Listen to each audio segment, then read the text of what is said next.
Universitetda shunday talabalar borki, ularni hamma taniydi, lekin ularning hikoyasini deyarli hech kim bilmaydi. Biz aynan o'sha hikoyalarni topishga qaror qildik. Ular orasida o'z biznesini boshlaganlar ham, xalqaro tanlovlarda g'olib bo'lganlar ham, universitet hayotida faol bo'lib, o'z joyini mahkam ushlaganlar ham kam emas albatta.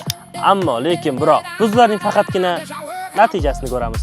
Aslida esa o'z karyerasini endi boshlayotgan talabalarga ularning shu natijagacha bo'lgan yo'li qiziq emasmi? Da, qiziq. O'zak aynan shu yo'lni sizga ochib beradi. Bu yerda biz muvaffaqiyat tartibidagi mehnat, xatolar, qarorlar va tajribalar haqida batafsil gaplashamiz.